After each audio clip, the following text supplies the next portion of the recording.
Hello people! So far we know that when an object moves, it changes its position, which means that it travels some distance. In this session, we will learn in detail about the change in position and the distance traveled by an object. Let's start with an example. Suppose you and your friend ran to the ice cream parlor after school. You took this path which is 800 meters long and your friend took a shortcut which is 500 meters long. We define distance as the total length covered along a path. So the distance travelled by you is 800 meters and by your friend is 500 meters. In this case, we saw that different paths can be used to travel between the same initial and final position. So the distance we travel can also be different for the same initial and final position. And this distance depends on the length of the path we choose to travel. But the interesting thing here is that even though you and your friend travel different distances, both of you are at the same location now, which is 200 meters away from your school. And we define this quantity as displacement. Displacement is equal to the length of the straight line joining the initial and final position. To be more specific, we also include direction in displacement. In this case, your and your friend's displacement is 200 meters north. Here 200 meters is the magnitude of displacement and north is the direction of displacement. So your displacement tells you that your final position is at 200 meters in the north direction from your initial position. Unlike distance, your displacement doesn't depend on the path you choose.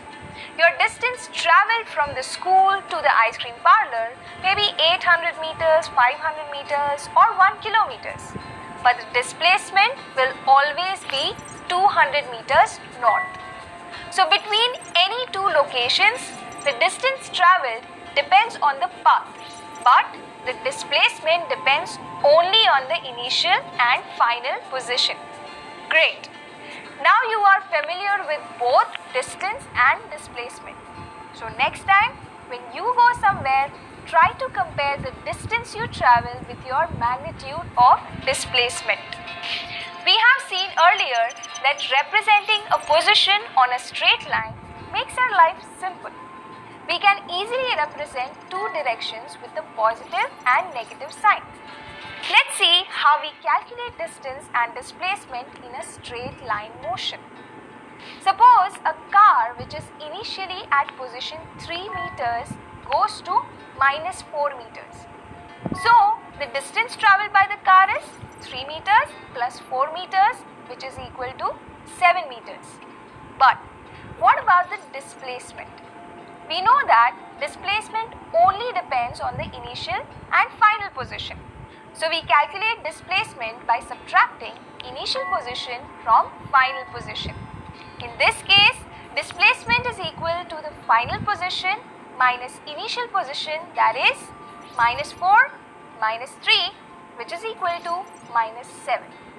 So the 7 represents magnitude of displacement and the minus sign represents the direction of displacement, which is the left in this case.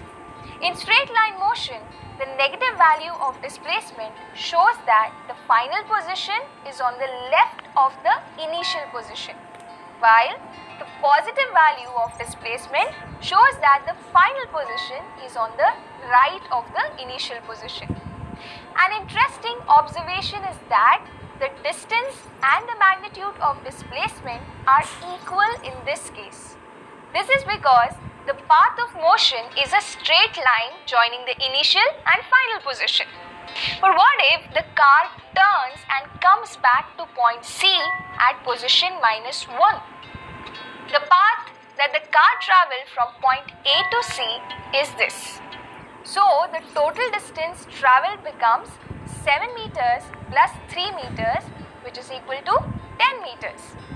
What will be the displacement now? The final position is C and the initial position is A.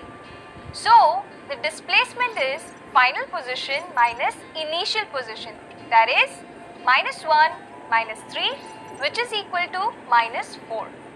In this case, the magnitude of displacement is less than the distance. What if the car comes back to point A? The total distance travelled is 7 meters plus 7 meters, which is equal to 14 meters. Any idea what will happen to the displacement? Yes, it is 0 now.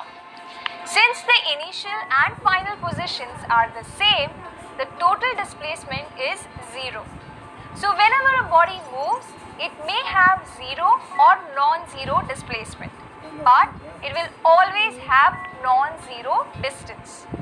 In these cases, we saw that the magnitude of displacement is always less than or equal to distance. Let's look at another situation. Suppose an athlete is running around a 400 meters long track. What can we say about the distance travelled and the displacement after each round? After the first round, his distance is 400 meters, while the displacement is 0, since the initial and final position is the same. After each round, the total distance will keep increasing, while the total displacement will be 0. So, if you ever go running, tell your friends how much distance you covered, not your displacement. That's all about distance and displacement. Now let's have a quick recap. We learned that distance is the total length covered along a path, while displacement is the change in position of an object. We saw that distance depends on the path, while displacement is independent of the path and depends only on the initial and final position.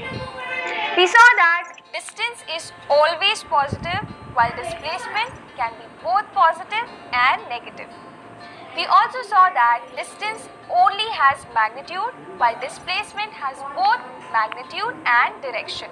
And finally, we've seen that distance is always greater than or equal to displacement, while displacement is always less than or equal to distance. Later, we will learn to measure motion, and you will be able to measure exactly how fast or slow a car is running. Till then, keep observing moving things around you.